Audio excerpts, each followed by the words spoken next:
Olá, amigos.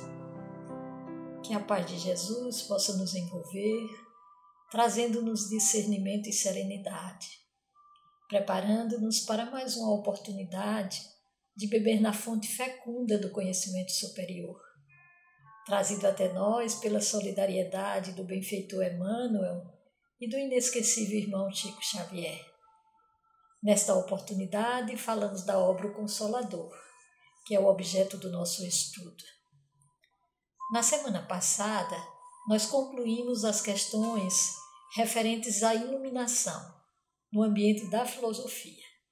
E hoje, ainda neste ambiente, falaremos de evolução.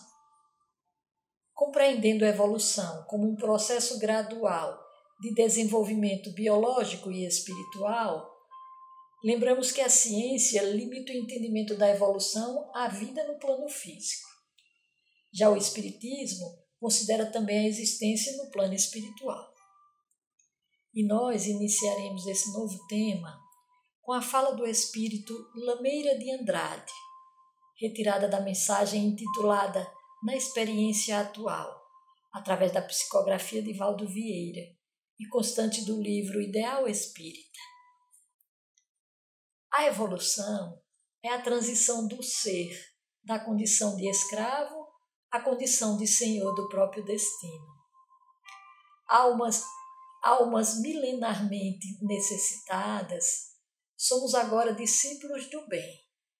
E ainda no estágio da experiência atual, por vezes, inconscientes e distraídos. Se aprendemos, fazemos segredo do que sabemos.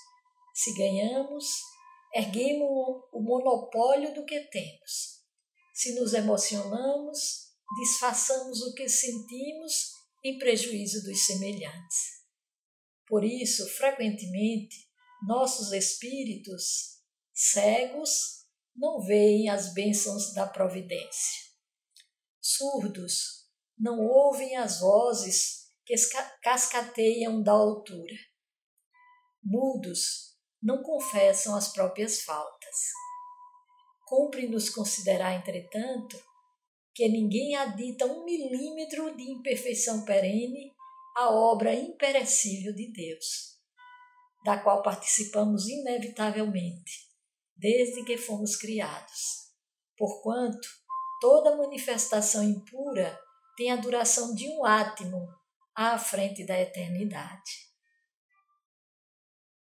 Agora iniciaremos as questões do Consolador. Lembrando a divisão pedagógica apresentada pelo benfeitor no sumário, teremos a oportunidade de estudar dor, provação e virtude como temas responsáveis pela evolução. Que sejam momentos ricos e fecundos.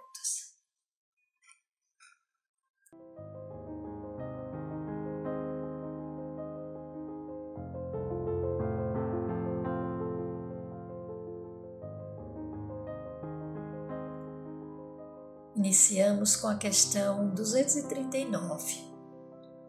Entre a dor física e a dor moral, qual das duas faz vibrar mais profundamente o espírito humano? Responde o benfeitor. Podemos classificar o sofrimento do espírito como a dor realidade e o tormento físico de qualquer natureza como a dor ilusão. Em verdade, toda dor física colima o despertar da alma para os seus grandiosos deveres, seja como expressão expiatória, como consequência dos abusos humanos ou como advertência da natureza material ao dono de um organismo. Mas toda dor física é um fenômeno, enquanto que a dor moral é a essência. Daí a razão porque a primeira vem e passa, ainda que se faça acompanhar das transições de morte dos órgãos materiais. E só a dor espiritual é bastante grande e profunda para promover o luminoso trabalho de aperfeiçoamento e da redenção. Quantos esclarecimentos, meus irmãos! A dor física desperta para a observação da trajetória. para entendermos sua origem, mas passa, nem que seja necessário a morte, porque a dor física se expressa na roupagem que deixamos no mundo transitório. Porém, a dor moral acompanha o espírito imortal. Ela é o instrumento capaz de modificar hábitos viciosos e nocivos. Necessário se faz passar por esse processo de cura, ou melhor, pelo processo de redenção do espírito. Nos diz Emmanuel, no livro Ceifa de Luz, Psicografia de Chico Xavier, no capítulo 14. O suor do trabalho confere experiência. A lágrima da aflição acende a luz espiritual. Quando a dor te visite, reflete-lhe a mensagem. Não há sofrimento sem significação. Não fosse a prova e ninguém conseguiria entesourar compreensão e discernimento. E agora, trazemos uma passagem do livro Jesus no Lar, do Espírito Neio Lúcio, capítulo 31, Psicografia de Chico Xavier. Jesus fitou na interlocutora o olhar firme e considerou. A razão da dor humana procede da proteção divina. Os povos são famílias de Deus, que, à maneira de grandes rebanhos, são chamados ao aprisco do alto. A terra é o caminho. A luta que ensina e edifica é a marcha. O sofrimento é sempre o aguilhão que desperta as ovelhas distraídas à margem da senda verdadeira.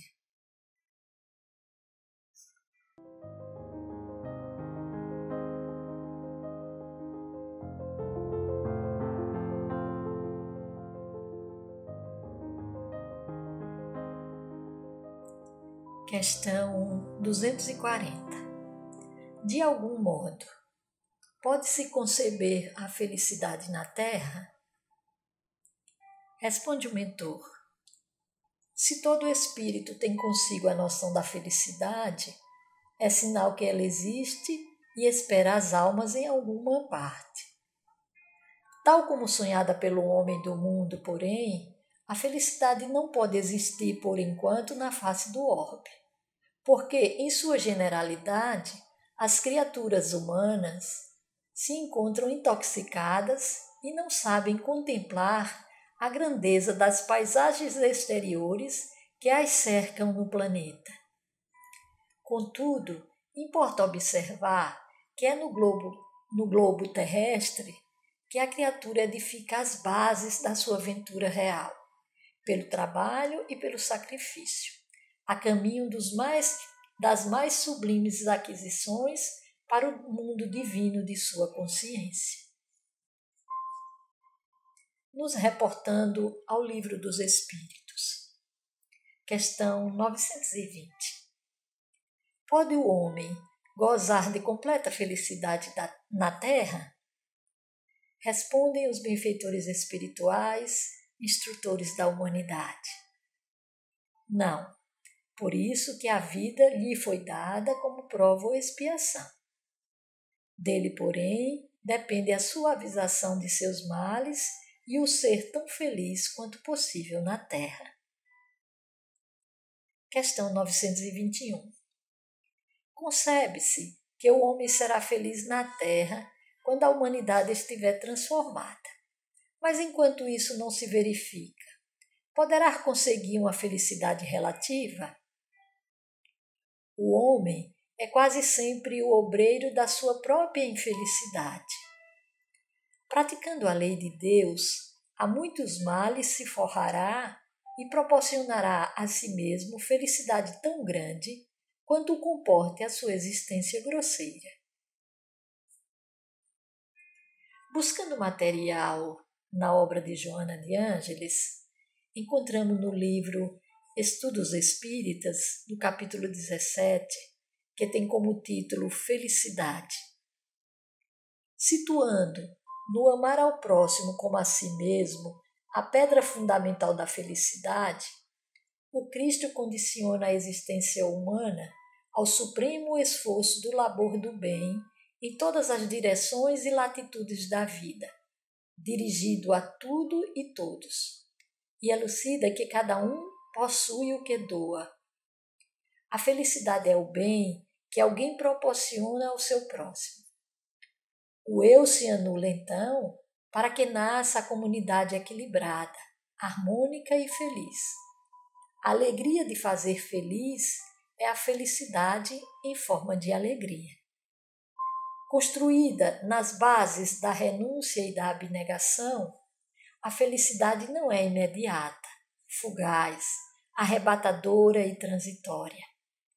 Caracteriza-se pela produtividade através do tempo e é imediata, vazada na elaboração das fontes vitais da paz de todos, a começar de hoje e não terminar nunca. Por isso, não é deste mundo. Herculano Pires, sob o pseudônimo de Irmão Saulo, no livro Na Era do Espírito, comentando uma mensagem de André Luiz intitulada Regras da Felicidade, expõe que é bom gravarmos em nossa mente este ensino de André Luiz. Criar alegria e segurança nos outros é aumentar o nosso rendimento de paz e felicidade. E ele continua: essa não é apenas uma recomendação moral, é uma lei científica, porque a vida humana é psíquica e não material. Vivemos num oceano de vibrações psíquicas, em permanente permuta com as outras pessoas. Se pensamos no mal, atraímos vibrações más. Se pensamos no bem, atraímos boas vibrações. E se fazemos o bem, criamos um potencial de bondade, paz e felicidade ao nosso redor, beneficiando também os outros.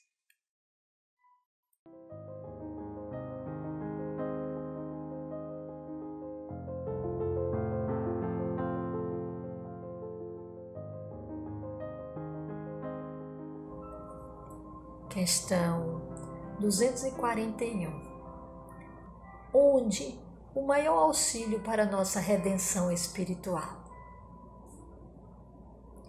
Pergunta fantástica e a resposta bastante elucidativa. No trabalho de nossa redenção individual ou coletiva, a dor é sempre o elemento amigo e indispensável. E a redenção de um espírito encarnado na Terra consiste no resgate de todas as dívidas, como a consequente aquisição de valores morais passíveis de serem conquistados nas lutas planetárias. Situação essa que eleva a personalidade espiritual a novos e mais sublimes horizontes na vida no infinito. Trouxemos algumas considerações do espírito André Luiz, constantes do livro Estude e Viva, mensagem intitulada Aspecto da Dor, capítulo 34, psicografia de Valdo Vieira. Somente chega a entender a vida quem compreende a dor. A evolução regula também o sofrimento das criaturas, e nelas se evidencia mais superficial ou mais profunda, conforme o aprimoramento de cada uma. Se você pretende vencer, não menospreze a possibilidade de amargar, algumas vezes, a aflição da derrota como lição no caminho para o triunfo. Aprende melhor quem aceita a escola da provação, porquanto sem ela os valores da experiência permaneceriam ignorados. A dor não provém de Deus, de vez que, segundo a lei, ela é uma criação de quem a sofre. E ainda Emmanuel, agora no livro Espera Servindo, psicografia também de Chico, na mensagem intitulada Aceitação. Diante da dor que nos procure, examinemo-la no íntimo de nossas próprias almas. E se reconhecemos que ela vem com motivos justos, aceitemo-la com paciência, aproveitando-lhe os ensinos. E admitindo-a em nós e conosco, retifiquemo-nos em tudo aquilo de que tenhamos necessidade de corrigenda, a fim de que possamos melhorar-nos para colaborar na construção do amanhã melhor.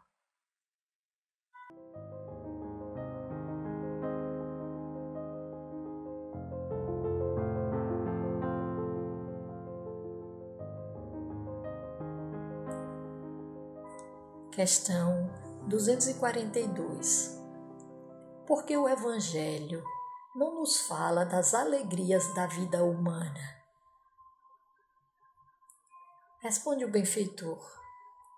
O Evangelho não podia trazer os cenários do riso mascarado do mundo. Mas a verdade é que todas as lições do Mestre Divino foram efetuadas nas paisagens da mais perfeita alegria espiritual. Sua primeira revelação foi nas bodas de Caná, entre os júbilos sagrados da família. Seus ensinamentos, à margem das águas do Tiberíades, desdobraram-se entre criaturas simples e alegres, fortalecidas na fé e no trabalho sadio. Em Jerusalém, contudo, junto das hipocrisias do templo ou em face dos seus algozes empedernidos, o Mestre Divino não poderia sorrir, alentando a mentira ou desenvolvendo os métodos da ingratidão e da violência. Eis porque, em seu ambiente natural, toda a história evangélica é sempre um poema de luz, de amor, de encantamento e de alegria. No livro Roteiro, de sua autoria, através da psicografia de Chico Xavier, Emmanuel, no capítulo intitulado Evangelho e Alegria, narra que grande injustiça comete quem afirma encontrar no Evangelho a religião da tristeza e da amargura. Indubitavelmente, o sacerdócio, muita vez, impregnou o horizonte cristão de nuvens sombrias, com certas etiquetas do culto exterior. Mas o cristianismo, em sua essência, é a revelação da profunda alegria do céu, entre as sombras da terra. De um belíssimo diálogo do espírito Cineio Lúcius com sua neta Célia, narrado no livro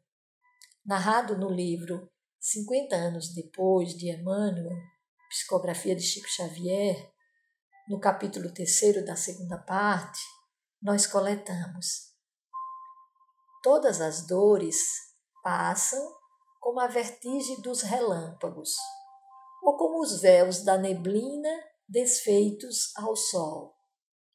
Só a alegria é perene. Só a alegria alcança a eternidade. Realizando-nos interiormente para Deus, nós compreendemos que todos os sofrimentos são vésperas divinas do júbilo espiritual nos planos da verdadeira vida. E ainda, o benfeitor Emmanuel, comentando a fala de Jesus, constante do Evangelho de João, versículo 20, capítulo 16, mas a nossa tristeza se converterá em alegria, no livro Caminho, Verdade e Vida, capítulo 93, Emmanuel elucida: os inquietos salvadores da política e da ciência na crosta planetária receitam repouso e prazer, a fim de que o espírito chore depois, por tempo indeterminado, atirado aos desvãos sombrios da consciência ferida pelas atitudes criminosas. Cristo, porém, evidenciando suprema sabedoria, ensinou a ordem natural para a aquisição das alegrias eternas. demonstrando que fornecer caprichos satisfeitos, sem advertência e medida, às criaturas do mundo, no presente estado evolutivo, é depor substâncias perigosas em mãos infantis. Por esse motivo, reservou trabalhos e sacrifícios aos companheiros amados, para que se não perdessem na ilusão e chegassem à vida real com valioso patrimônio de estáveis edificações. Eis porque a alegria cristã não consta de prazeres da inconsciência, mas da sublime certeza de que todas as dores são caminhos para júbilos imortais.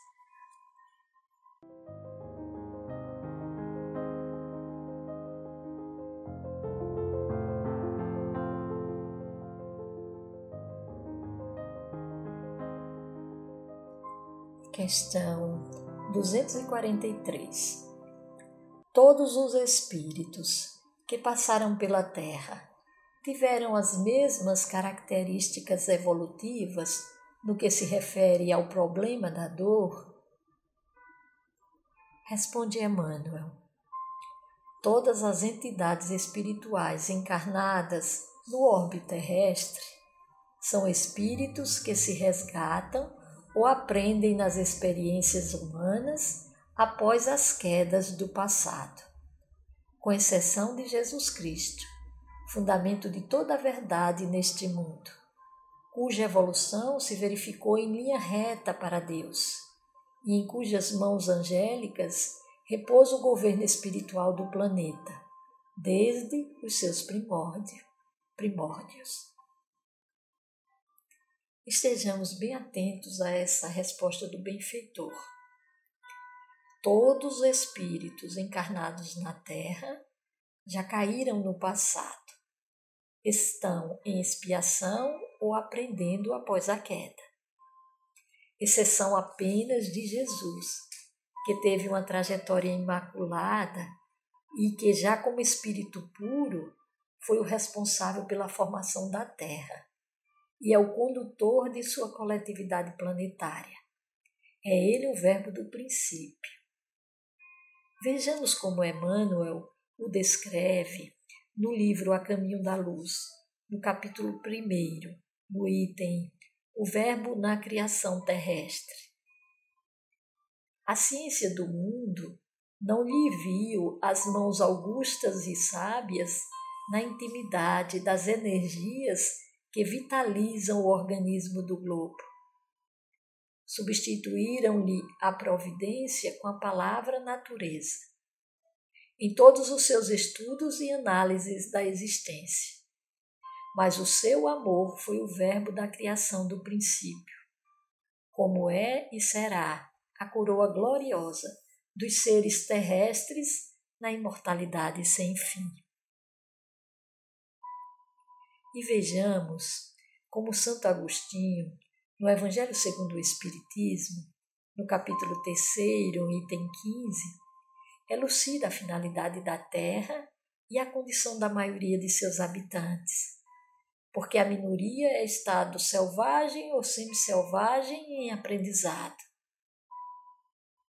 A Terra, consequentemente, oferece um dos tipos de mundos expiatórios cuja variedade é infinita, mas revelando todos como caráter comum o servirem de lugar de exílio para espíritos rebeldes à lei de Deus. Esses espíritos têm aí de lutar ao mesmo tempo com a perversidade dos homens e com a inclemência da natureza. Duplo e árduo trabalho que simultaneamente desenvolve as qualidades do coração e as da inteligência. É assim que Deus, em sua bondade, faz que o próprio castigo redunde em proveito do progresso do espírito.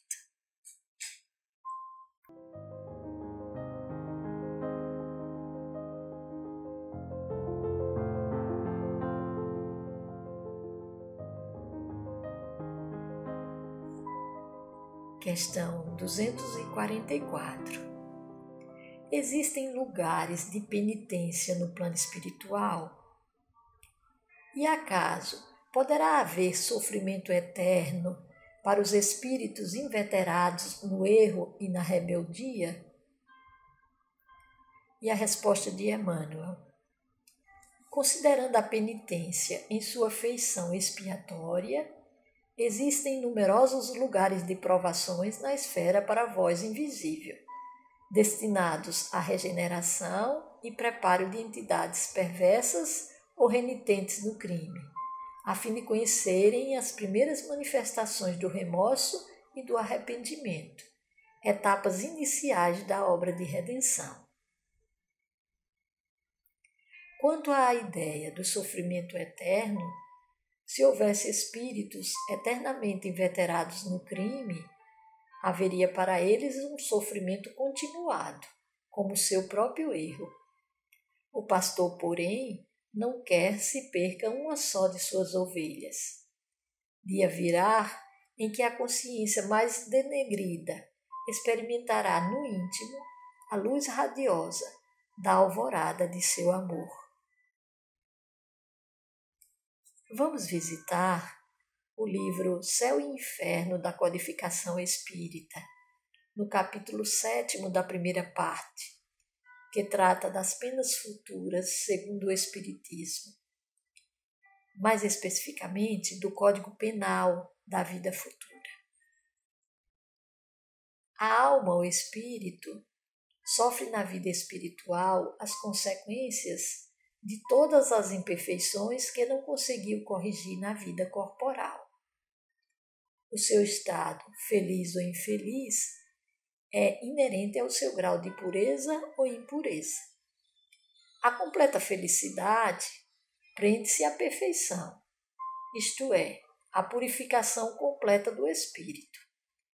Toda imperfeição é, por sua vez, causa de sofrimento e de privação de gozo, do mesmo modo que toda perfeição adquirida é fonte de gozo e atenuante de sofrimentos. Não há uma única imperfeição da alma que não importe funestas e inevitáveis consequências, como não há uma só qualidade boa que não seja fonte de um gozo. A soma das penas é assim proporcionada à soma das imperfeições, como a dos gozos as dá qualidades.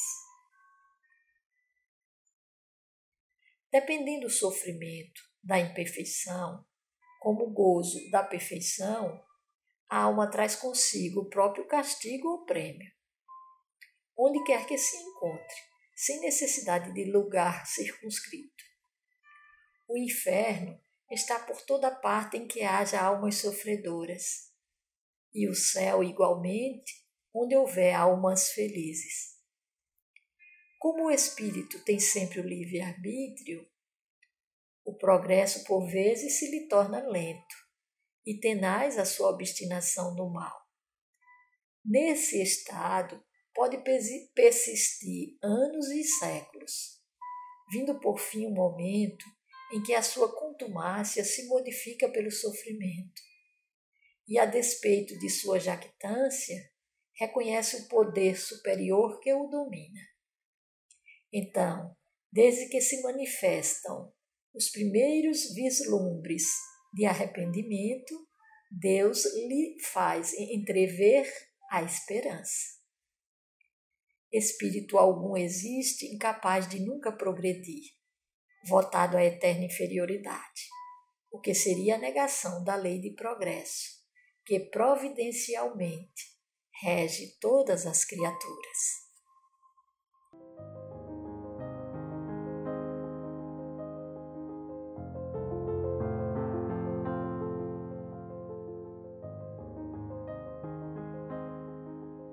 Questão 245.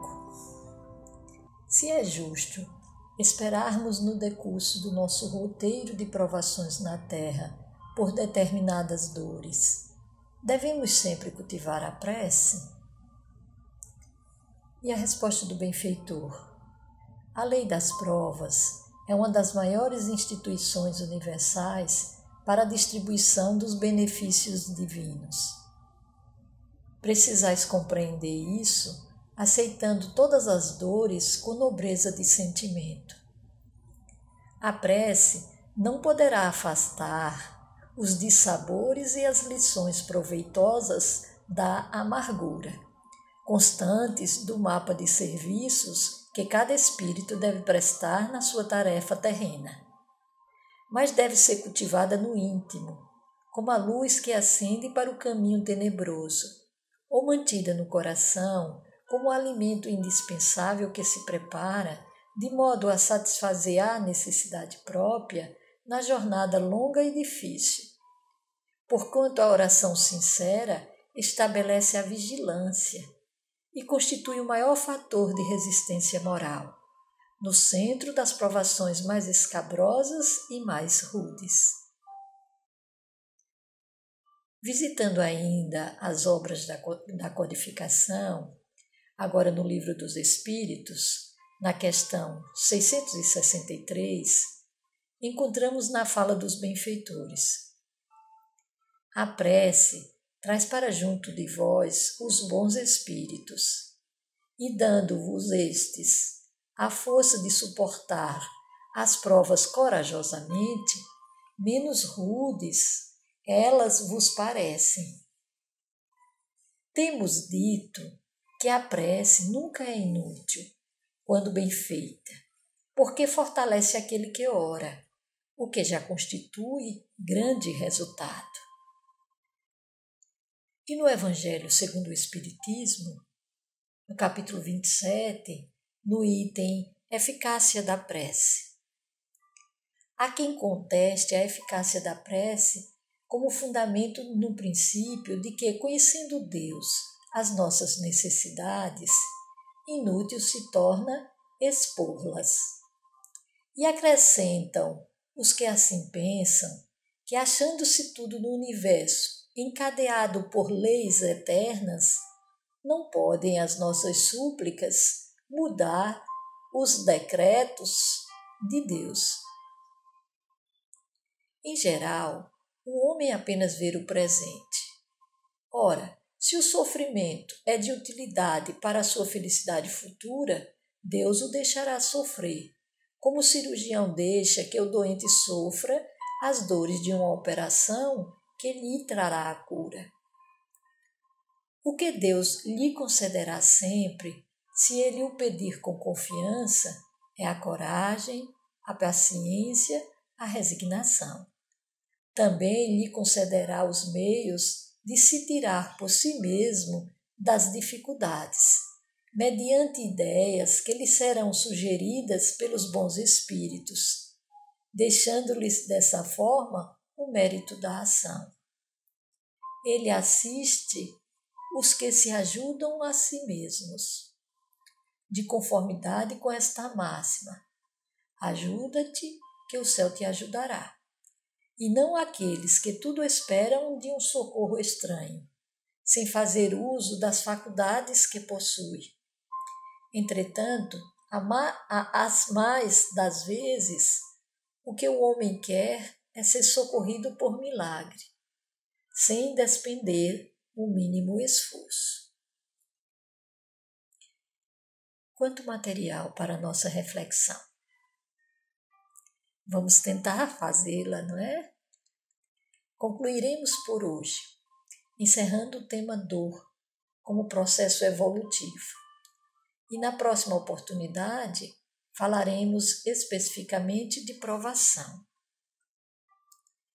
Agradecemos a companhia de todos e rogamos a Jesus que continue inspirando-nos neste roteiro pedagógico para o ser espiritual.